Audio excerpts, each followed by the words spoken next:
Behind the Line, episode 61. I am your host, KC. You can follow me on Twitter at KC_BTL84. Make sure to hit that like and subscribe button on YouTube. Hit that notification bell to receive all notifications from the channel. I appreciate those of you who have already done so. If you're an NBA fan, and you're a fan of teams like the Portland Trail Blazers, New Orleans Pelicans, Sacramento Kings, San Antonio Spurs, then the news released by the NBA Sunday night, early Monday morning, wasn't what I would call good news. The NBA is looking at the possibility of resuming play around mid to late June, at the earliest. Nothing was mentioned about what, quote, resume play means. So, at this point, I don't know if resume play means the regular season will pick up where it left off, or if the NBA is planning to go straight into the playoffs. If the league is planning to start at mid-June at the earliest, my assumption would be that they would head straight into the playoffs. They've got 18, 19 games left in the regular season. So, if they started back mid-June, the playoffs wouldn't begin until mid to late July, which means the playoffs would run through the rest of the summer. And the NBA Finals would be in September. So the NBA Finals would be going head-to-head with the NFL, which would be a disaster for the NBA because nothing competes with the NFL when it comes to television ratings. In my opinion, the remainder of the NBA regular season should be finished out. Now, I say that selfishly as a diehard fan of the New Orleans Pelicans because I think that they would take the 8th seed if they're given the opportunity. But with the suspension of play for what looks to be 3 months, the remainder of the regular season would serve as kind of like a preseason to the playoffs. The players are going to have to get back into game shape. You don't just stop playing NBA level basketball for 2-3 months and pick right back up where you left off. These guys are going to need time to get back into game shape. Now, I say all of this with the assumption that NBA play will be resumed at all. There is a strong possibility that the 2019-2020 NBA season is over. Regular season, playoffs, NBA Finals, all of it, over. Right now, Adam Silver and the owners are faced with 3 options. They can shut down the season, they can restart and play in empty arenas, or they can restart and everything goes back to normal. Shutting down and ending the season altogether is the worst case scenario, obviously. It would be a disaster for the NBA. We're talking billions of dollars in lost revenue, which has a huge impact on the players because the salary cap for the following season had to be adjusted down for all the lost revenue. I'll be perfectly honest with you. As much as I hate to say it, my gut feeling right now is the NBA regular season is over. And the playoffs are at high risk of being canceled as well. The way I see the country reacting, or overreacting, depending on how you want to look at it, to this coronavirus, I don't see large crowds being allowed to get together anytime soon. I'm talking about 60, 90 days. Bars and restaurants are being closed all across the country. This situation is going to get worse before it gets any better. The CDC is actually recommending large crowds not be allowed for a minimum of the next 8 weeks. I think right now, the best case scenario for the NBA is for the playoffs to begin in mid-June. At least try and salvage something from the 2019-20 season. August is the latest that you want to be playing because it would allow a 3-month off season and the league to start back up Christmas Day for next season. And like I said earlier, you don't want the NBA Finals being played in September going up against the NFL. If the NBA Finals were played in August, it would be fine. They would be okay. It would be the only big thing going on. They don't have to worry about Major League Baseball stealing potential viewers because very few people are watching baseball anyway. I hope my gut feeling is wrong. I hope my feeling that this NBA season being over is wrong. I hope they can find some way to finish out the regular season. We don't really know what's going to happen with this coronavirus. This thing could be a non-issue by next month for all we know. It's already been contained in China. I believe it took them 3 to 4 months to get it under control, but that was during the winter. Spring is starting up in America. I'm hoping with the warmer weather, it will slow down the spread of this virus and the NBA can start back up earlier than mid-June. But the way it's looking right now, it's not looking good for the NBA to be able to finish the 2019-2020 season. All right, let's get to the NFL. The NFL was lighting up the news wires Monday as teams had the first opportunity to franchise tag players before free agency begins on Wednesday. There were some trades going on. One of the biggest stories Monday morning was the news that the Dallas Cowboys decided to franchise tag Dak Prescott. Actually, it was the exclusive tag, but whatever the fuck. For the upcoming 2020 season, Dak Prescott will make $31 million, which is $2 fucking million less than the original offer that Dallas gave him. What puzzled me the most about this was the reaction of the national media to this news. Damn near everyone in the mainstream sports media are blaming Jerry and Stephen Jones for this situation. Are you fucking kidding me? Dak Prescott has no one to blame but himself. I told you guys last week that this situation in Dallas was headed straight to a franchise tag. The Cowboys don't have time to fuck around with Dak Prescott. They offered him a long-term contract worth $33 million a year with over $100 million in guaranteed money. Dak Prescott didn't sign that contract. He wanted a short-term agreement. Now you tell me how the fuck that is Jerry Jones' fault. Dallas had to get the Dak situation resolved immediately. They're running out of time to sign guys like Amari Cooper and other guys that are hitting free agency. They had to know how much money they were going to have to commit to Dak Prescott. He didn't sign the contract they offered, so they tagged him. It was their only option. Not to mention the fact that the original contract the Cowboys offered vastly overpaid Dak Prescott in the first place. I heard people who were blaming the Cowboys for this situation try and compare it to Ryan Tannehill and the Tennessee Titans. The Titans committed big money to Tannehill. They paid him huge dollars. Why don't the Cowboys pay Dak? Well, first of all, the Cowboys tried to pay Dak. Dak turned down the contract. Secondly, if I remember this correctly, correct me if I'm wrong, but didn't Ryan Tannehill lead the Tennessee Titans to the AFC Championship game last season? Didn't he go on the road and beat Tom Brady and the Patriots?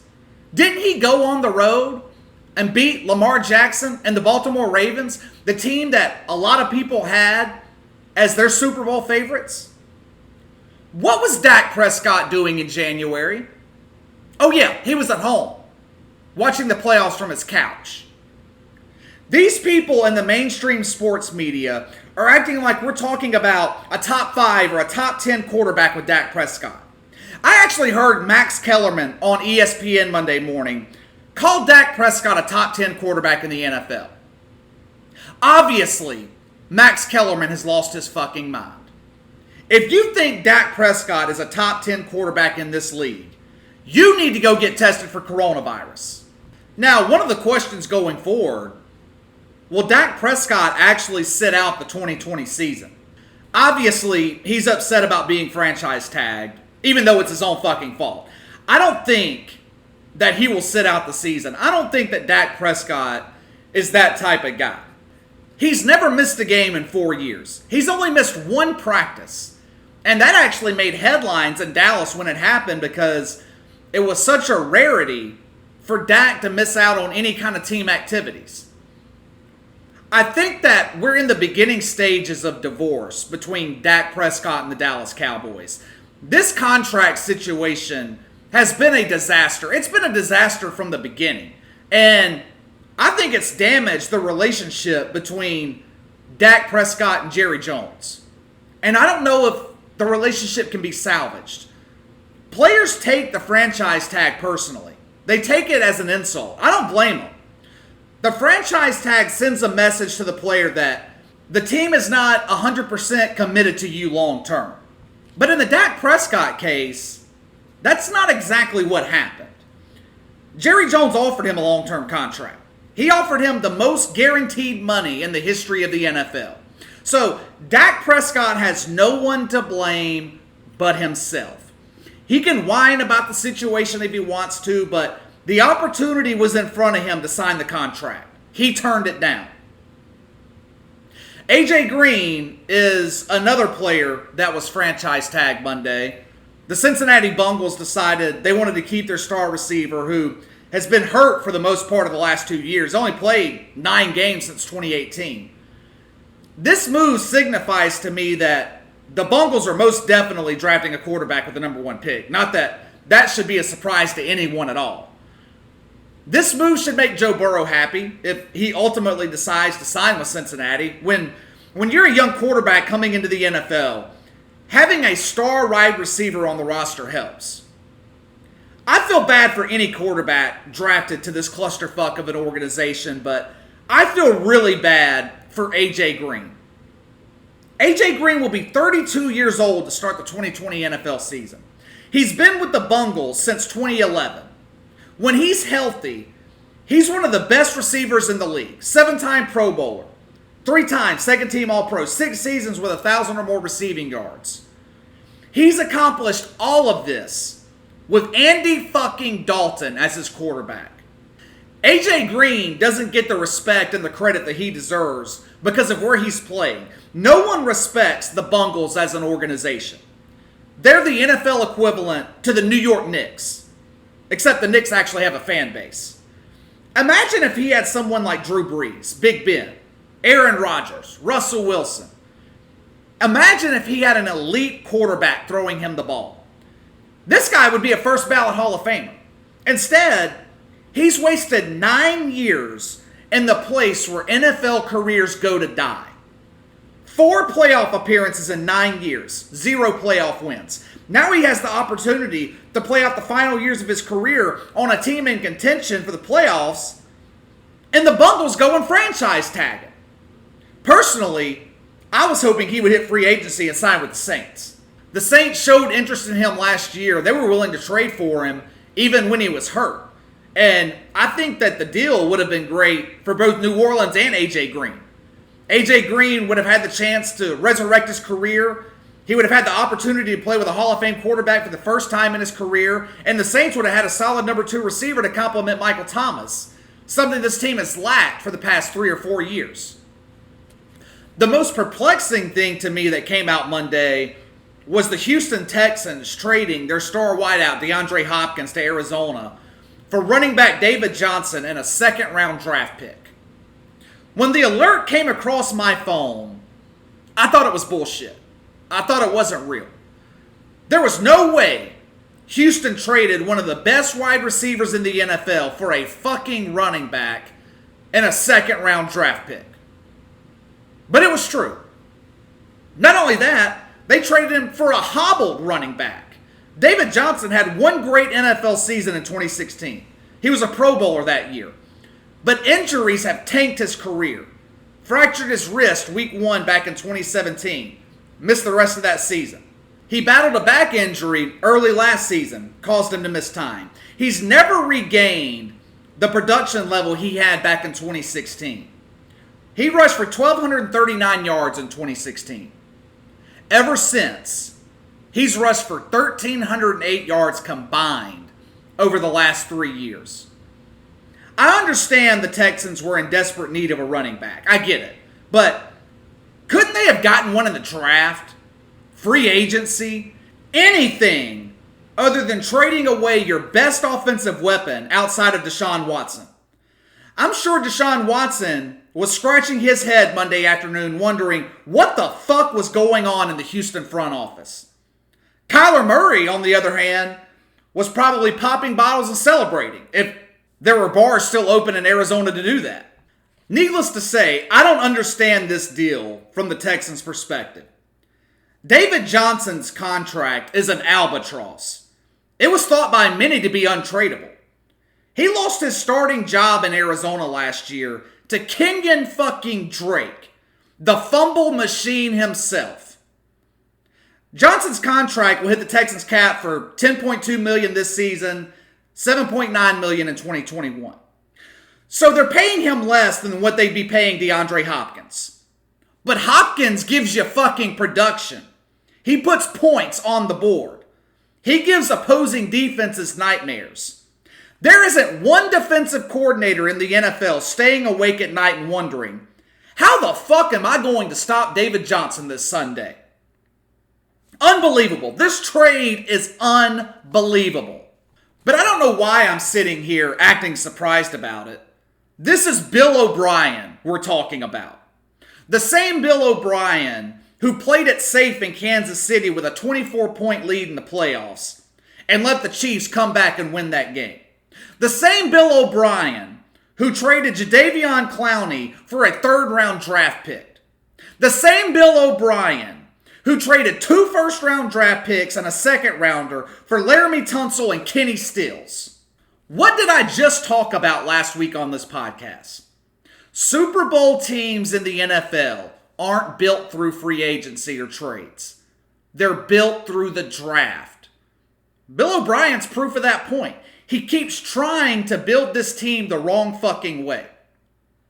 He traded away their first-round picks for 2020 and 2021.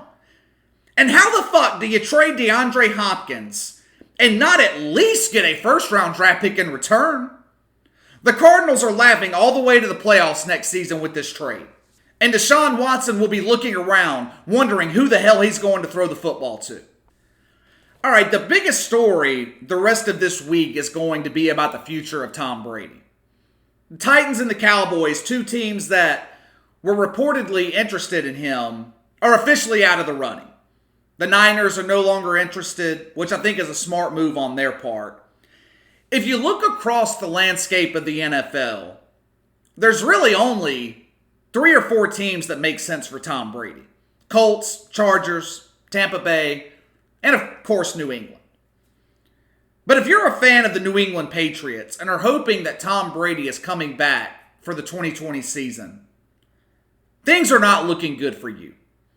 Not only is the relationship between Brady and Belichick strained at this point, but I don't think that the Patriots would be willing to pay Tom Brady what he wants. It's being reported that he's asking for $30 million. There is no way Bill Belichick is signing off on that deal. If you're Tom Brady, though, the Colts, Chargers, and the Bucs are far more appealing from a talent perspective. All 3 of those teams could be immediate contenders with the right quarterback. You put Tom Brady on any 3 of those teams, they are automatic Super Bowl contenders. I said a couple of months ago that I think the best place for him to finish his career would be Indianapolis, but I'm starting to change my mind. I actually think that Tampa Bay could be the best option. They've got a great offensive-minded head coach in Bruce Arians.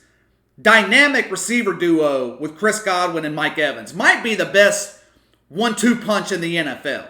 Could you fucking imagine how great that offense would be in Tampa with Tom Brady throwing to Chris Godwin and Mike Evans?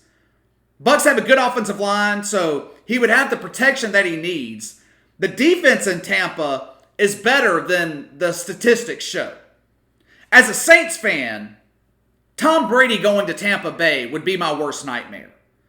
The twilight of Drew Brees' career, possibly and likely coming up on his last season.